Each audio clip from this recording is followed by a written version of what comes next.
so yeah, we won't get the plates and stuff today. Can we get a roll call of members? Yes.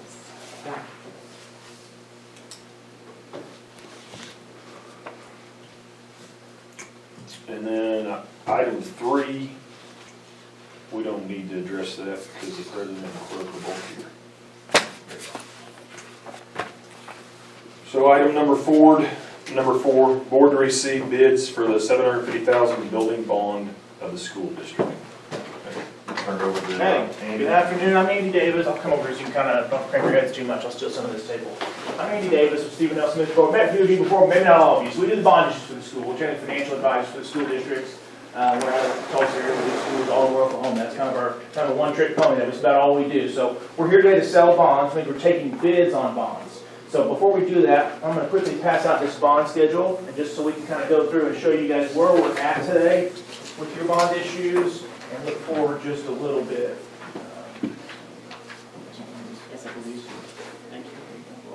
So we'll just kind of show you on this schedule kind of what we're selling today, where you're at with your bond issues, and look forward a little bit, because often the question is, if we're going to do bonds, when can we do it again next? So again, we just call this the bonds. They're different colored fonts, just tied to different elections, so that we can look at it and know somewhat quickly, okay, what bond sale and what election. And so what we're looking at on the left-hand side are our annual bond sales. We come out and sell bonds about once a year. So if you can read the small font, it starts in 2016, the last one's in 2027. So right here, kind of about 3/4 of the way down is a thin black line. It's kind of where we are in terms of time right now. So right underneath that thin black line is $750,000 building bonds, July of 25. We're taking bids on it today. You'll actually get the money in July. So based on when you get a July dated bond. And why are we selling them out when we sold? So up here at the top, you see a couple of numbers, $7.5 million. That's how much you voted back in 2017. If you remember that far back, the election amount the school approved was $7.5 million. But instead of putting that all on the tax rolls at once and really sending everybody's taxes to the roof, you sell a portion of it every year over a series of years. So these numbers on the left-hand side, we're selling a portion of that $7.5 million every year out through that last one in 2027. So it was a 10-year series bond, so we're going to sell bonds over a 10-year period. So we're right now in 2025 selling the third to last series of that $7.5 million. We're getting close to the end. What are we doing with the money once it comes in July? We've actually already built and completed all the bond projects. Once the bond election passed, we didn't want to wait 10 years to get all of our money in, so we didn't have to do a loan or a lease purchase. We built everything with that loan or that lease purchase. Now as these monies come in, we're paying back that loan or that lease purchase. So we're not really excited with this money, we're just making a payment for what we've already completed. And we'll keep doing that again next year and the following year until we're done with that. So then often, like I said, sometimes questions, okay, well then if we're going to look at a bond issue, when is our next one? Well, it's probably as these bonds fall off. And so you can see down here near the bottom, you see annual levy and then millage rate. So your millage rate is, think of that as your tax rate. The higher that number is, the more you pay taxes, the lower it is, the less you pay taxes. We try to keep that as flat as we can. You can see these first few years here, it's been in the low 20s, a little bit less. If you were here about 3 years ago, 4 years ago, we actually adjusted all of our bonds a little bit to keep our millage rate down. It's getting ready to tick up just a little bit next year probably. So you can see it's going to go from about 22, 23 up to that 26, 27 range. Then if you track out far enough, it's going to stay there for a couple years and then start to drop back down to that 22, then 19, 18, 17. Those are the years that we'll look at. Probably want to come back sometime. Sorry. Nope. That's okay. So usually as that millage rate starts to drop off, that tax rate drops off, that's when most schools will come back and vote something so that the millage rate or the tax rate just stays consistent where it's been, not let it drop down. So if we're thinking timing-wise, we're probably looking after this last one sells, so probably 27, 28, somewhere in that range. And of course, we'll stay in touch with you the next couple years as we come out and sell these last couple series of bonds. Just kind of remind you of that timing, and we need to run a schedule to do that. Any questions on any of that? That was a lot in a brief period of time. Don't want to spend too long. Just kind of what we're at today, what we're doing with the bonds, where we're going in a couple of years. So if there's no other questions, we do have 2 bids to get through today. You just kind of jot them down if you want on that piece of paper. You don't have to write it down if you don't want to. I'll just read these off. Having 2 bids is not abnormal. Usually we're from 2 to 4 bids, but most we ever get. So 2 is not unusual to have that many. First one is from the Exchange Bank. The Exchange Bank out of Skytube. They've bid the last few years, so if you've been, you might remember that. They have a premium of $0, a net interest cost of $67,500 even, and a rate of 4.50%. 4.50. And our second and final bid is from BOK Financial Securities, or Bank of Oklahoma. You just put BOK down there. That financial security is kind of an arm they use to bid on these types of deals. They have a premium of $1,657.50. So 1657.50. And I'll explain it in just a minute. They have a net interest cost of $62,092.50. So 62092.50. And an average or a net rate of a 4.1395%. 4.1395. Just briefly on the premium, it's kind of a wash to you all. What that is, at closing in July, they're going to send us the $750,000, which goes into our bond fund. They're also going to send that premium amount. In this case, it was $1,657.50. That goes into your sinking fund, which is your tax collections. So it reduces how much you collect in taxes from your patrons. So your net rate, they have two rates there. They got 4.25, but your net rate's at 4.1395. That's what we award it based off of. What's that lowest net interest rate? That's the one we got, we base it off of. So that's what that premium is. So two bids here. There's always two things I want to make sure we talk about before we accept any bids or take any action. One, on our bond schedule. I didn't mention this. Those numbers out to the right. These are the annual tax collections we collect to pay off each corresponding bond.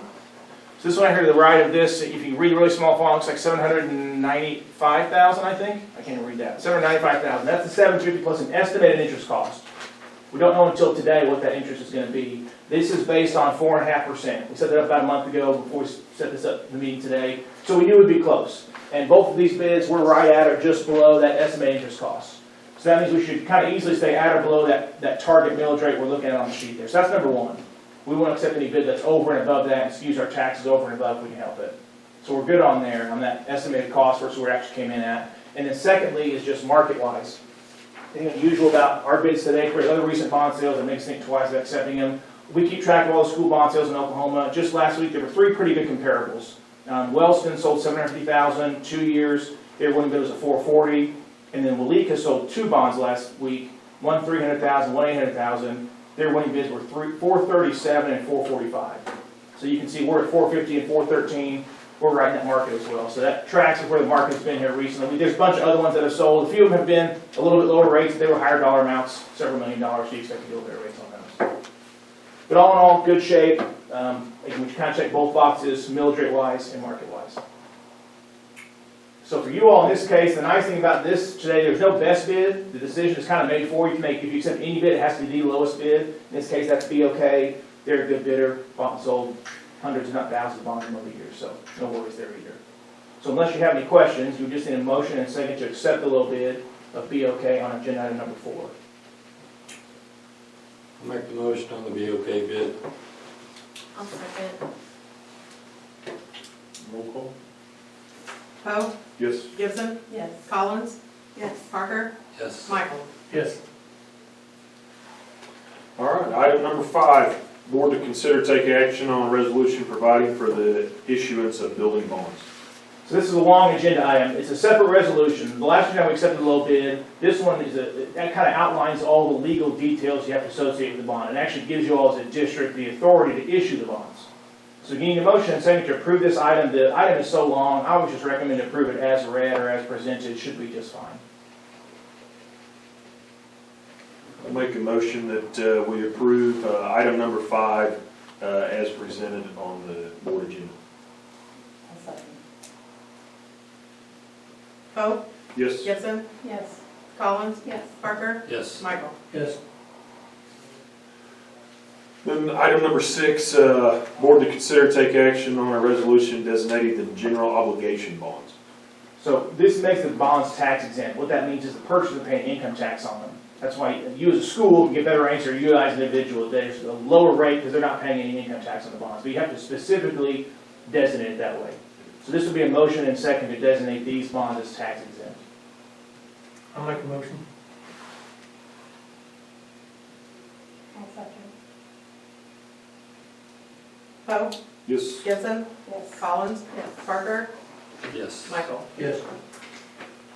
And we've got documents signed, but I can do it after. I'm in no hurry, I got another meeting later tonight, I'm killing time anyway, so if you wanna finish the agenda, and we'll sign after. if you want. Shouldn't take us too long. Okay, perfect. We'll move on to item number 7, which is the consent agenda. There's no questions on the minutes from the special and regular meetings in April. I'll just move on to the general fund encumbrances, building fund, child nutrition.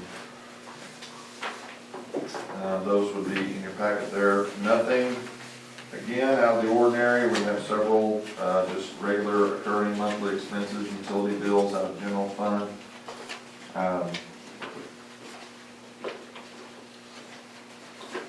No significant increases to our expenses there, so we have had a few bus repairs that are coming, and I'll talk more about that at next month's meeting, once we get all those things finalized. Building fund, we did have to, we just bought some things, getting ready for the summer, some new batteries and filters, so those are listed as Jack's outdoor power equipment and those expenses. And then some plumbing things, nothing too significant there. And Prevent Pest LLC, we've had them come out and do some general pest control spraying, and then address a few issues in a couple of specific classrooms, but not too expensive there. When I get to my superintendent's report, I'm going to give you kind of my estimates where we're at in each of those funds, or where I think we'll be at the end of the fiscal year. Child nutrition account as well, just normal expenses. To Keystone, and then just a couple trips to United, which we get that. Keystone pays us back anytime if there's something missing and we have to go purchase it ourselves. Can I ask a question? Sure. What's Huber? Huber?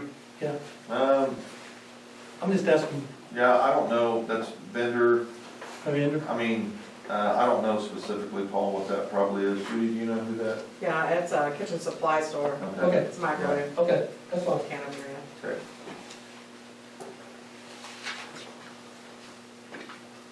Just remember, I'm the new guy. Training.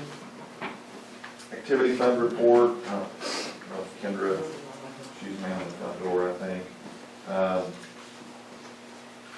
We're getting down towards the end of the year. I know in June, I'll probably ask, we had a really good gate and concession at the regional tracking, so we should have those numbers and kind of report on that probably in June. I think she's actually literally still working on that stuff today, so. But it was good. Treasurer's report, I don't think there's really anything specific there. Like I said, when I get to my superintendent's report, I'll go over where I think we're gonna, my estimates of where I think we'll finish with our operating accounts. And then fundraisers. We have several fundraisers there. FCCLA, they're getting ready to go to Nationals in Orlando, Florida. And so they've got several fundraisers that they would try to get in before that to help with those expenses. So those are listed there in the consent agenda.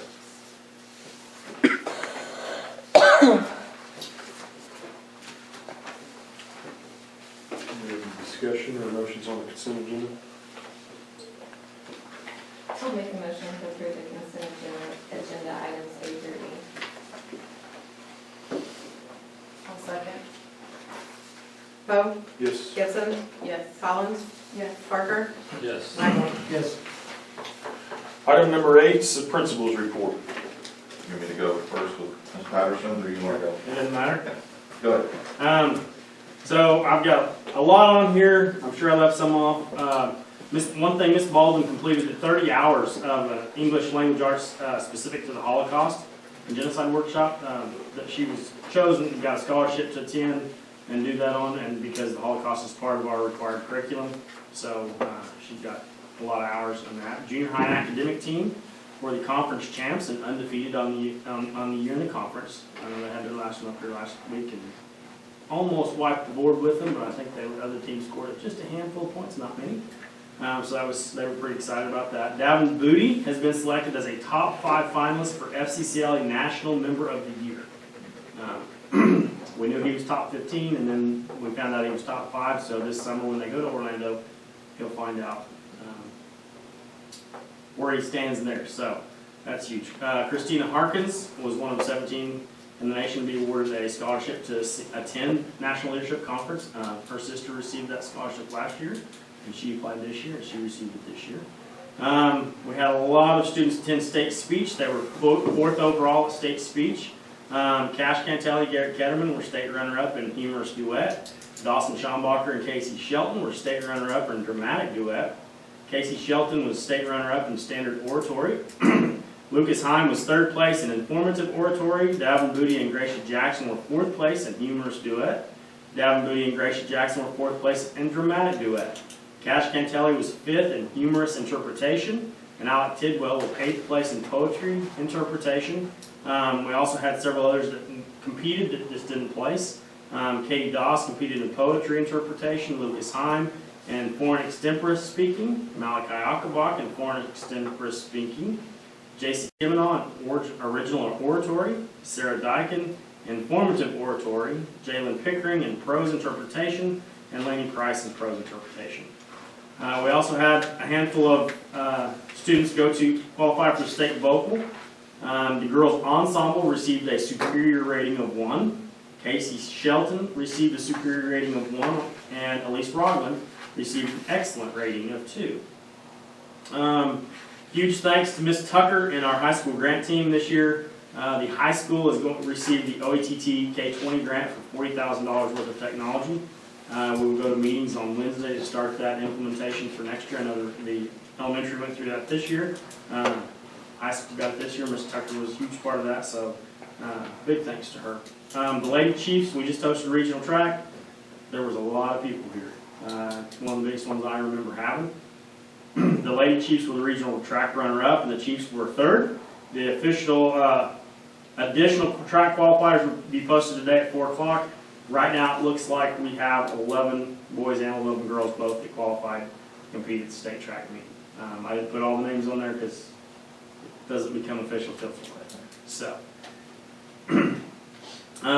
today after school FFA leaves for state convention. The sports banquet is next Monday the 12th. The FFA banquet is next Tuesday the 13th. Baccalaureate is next Wednesday the 14th. 8th grade graduation is next Thursday, the 15th at 7 o'clock, and high school graduation is a week from Friday, the 16th at 7 o'clock. I know over here, next Tuesday we'll have our senior high school, junior high awards assembly at 9 o'clock on Tuesday, and then that afternoon we're going to have our annual Chief Fun Day, our dodgeball tournament. Now I think probably have video games. I think we're going to. The FCA is going to cook some hot dogs for the high school students for lunch that day. And then semester tests will start on Wednesday and be Wednesday afternoon, Thursday morning. Baccalaureate this year is at the Faith Center. I didn't say that. So if you don't have the Cherokee Chief app, get the Cherokee Chief app downloaded. And so if I forget to tell you something, it's all posted. Ms. Tucker does an awesome job keeping everybody updated. So I think that's it.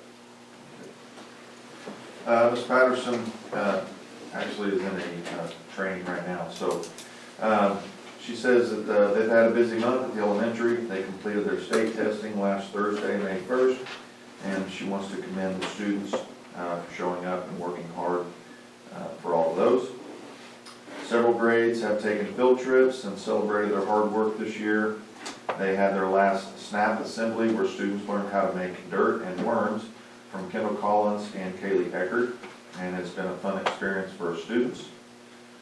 Students are working hard to complete their last 9 weeks AR goals, and they'll be taking a trip and celebrating that next week. And then also, she said she's very excited to announce that the Cherokee Elementary has been selected as a national showcase school for capturing kids' hearts, and wants to commend the teachers and students and all the staff for their hard work as they make that part of their daily culture.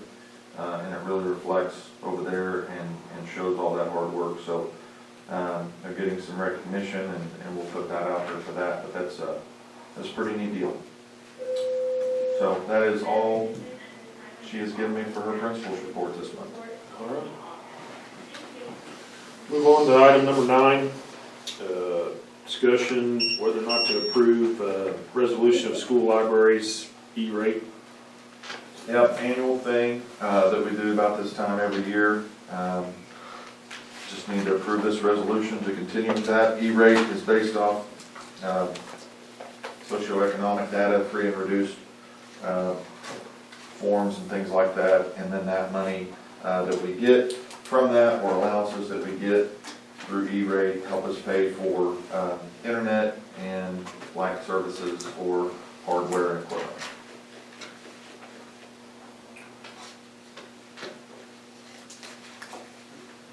I'll make a motion to approve E-rate on number 9. I'll second. Poe, Yes. Gibson, Yes. Collins, Yes. Barker, Yes. Michael. Yes. All right. Item number 10 is to approve or not approve the following list of contracts that the school uses year in, year out. There are several on here that we anticipated to have those contracts back and don't. That'll have to roll to the next meeting.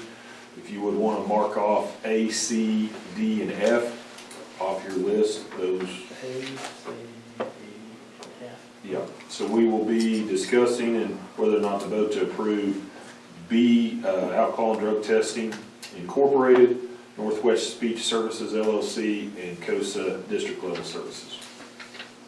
On this alcohol and drug testing for bus drivers and students, how many times a year do they get tested? Monthly for students, they come in and they do random tests. Bus drivers, it's 3 3 times a year, I think. three times. Yeah. Okay. So, yeah, every month, and we test 10 high school students every time they come in. Yes. And that's at random.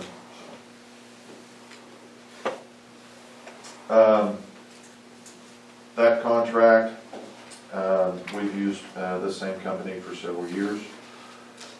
They do a pretty good job. They've had some changes, just in personnel, but they've still been keeping up. So we'd like to continue to use them. Shanna Ream is our current speech pathologist, and is here 4 days a week, and has several services that she provides, even after school's out, testing students, making sure that we get the right ones categorized and listed and the services that they need. Her fee typically has been, we've contracted with her for $65,000 a year. That has been the same for the last few years. It has gone up a little bit this year to, I believe, $68,500.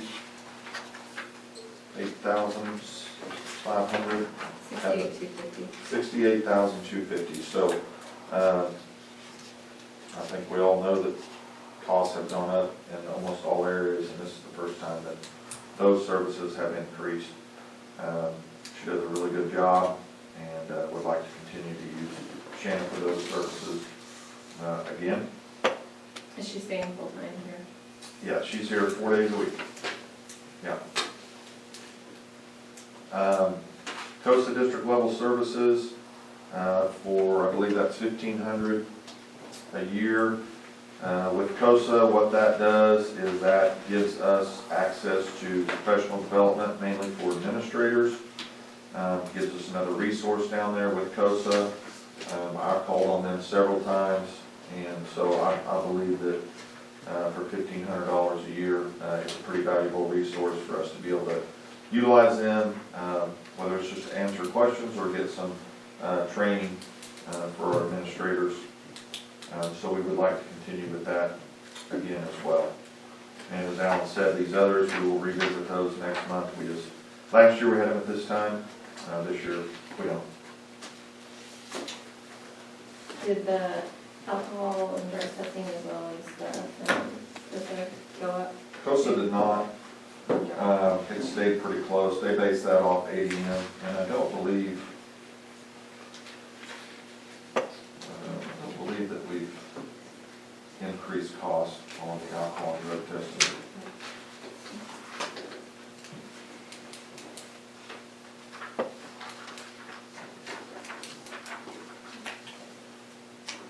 I will make a motion to approve the contracts for items B, E, and G.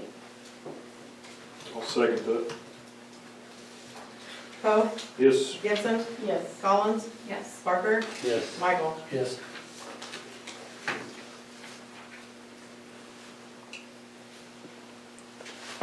We skip to item 13, superintendent's report. I don't have a whole lot. I did want to go over our fund balances. I told you last month that I'd have a little bit better breakdown, so, as I see things right now with our expected expenses, which there are always things that could pop up, between now and the end of June. But right now, it looks as though we should end, with a carryover in our general fund, approximately 1.3 million. That's gonna be down a little bit from where we were at last year. And I expect it to be down anywhere from 150,000 to 200,000. Some of that is because we had some larger expenses. We bought vehicles at the beginning of the year. That was almost 90,000. Just price increases in general, have gone up. And, we have had a little increase in payroll costs, but not a lot. And then we've also, lost some revenue through gross production. So combination of those things, that's kind of why, we've spent more than we've, spent in the last and eaten into that carryover a little bit. But I still feel like that's a pretty strong and healthy number for us. Again, not knowing what gross production may do. Inflation costs, some things are going down, but other things still continue to stay up. So I feel like we're in a pretty good position right now with our expected expenses in the future and with the revenues and the estimates that we have right now on things coming in. Building fund, we should finish with 250,000. That's kind of where it's gotten to the last couple of years. I believe it was like 259,000 last year. We're paying quite a few of our maintenance employees out of that, and so we're kind of just staying level. But that's a pretty good amount if we had any unexpected expenses, like we just thought we might have a major water leak issue because of things that happened on Saturday, but it turns out we just really need to replace a meter, and that'll probably be a couple $100 versus tearing up asphalt and things that we were How big a afraid of. meter is it? It was a 1 inch going into a bigger line, and it's been that way for a couple of years, but we're gonna put a 2-inch meter in that, and So it it could should take care of the It problem. could run up to $500, I can tell you that. Okay, well, that's a lot better than 5,000 for replacing asphalt and digging a hole. That I was parking gonna lot like I say- was afraid of. I was gonna say, if we have to replace that line, is there any way we could avoid it to keep from tearing that blacktop up? Well, if we ever have to do that, we will look at all possibilities. Yep, I know. Child nutrition, I expect that to be in the $40,000 to $50,000 range. Right now, we've got about 60, but we always have a couple months and some extra expenses here at the end with Keystone, so that's going to be in a pretty good spot. We're only allowed to keep about 6 months worth of expenditures as carryover in that, so I expect it to be there in that range. Those three main accounts, I feel like are in a pretty good position. It would always be nice to have a little bit more, but I feel like where we are with the revenue that's coming in, and we are keeping our expenditures in a pretty good range. So we'll just keep an eye on things as we've been doing. Any questions about those things? I do have one more thing I was just gonna mention before I get done with it, but, JMR track meet, this Reinhardt track meet is supposed to be tomorrow. It's supposed to be raining all day. So I'm gonna go watch the weather as soon as we get done here. We will not be able to reschedule if we do have to, cancel. Unfortunately, Timberlake has another conflict on a possible date we were looking at. Burlington gets out of school this week, so they wouldn't be able to attend. And we have, end of the year field trips. I know AR Those kids that made their AR goal for the year have a field trip planned to celebrate that. And so unfortunately, it looks like more than likely we won't be able to have that event happen this year, but can't control the weather. So, like I said, we'll make a decision on that later this afternoon. That's all. Oh, I just want to thank everybody for helping with the regional track meet again. As Mr. Pruitt said, I think that it was probably one of the biggest crowds we've had in several years here. I think that was due to good weather. It was on a Saturday, and a lot of the teams that were here, they got a lot of tradition in track and field, and they usually bring a lot of people. And so I think we had about 630 athletes participating, and there were 42 different schools represented. All right. Item number 14, adjournment. Let's see. Bo, Yes. Gibson, Yes. Collins, Yes. Parker, Yes. Michael. Yes.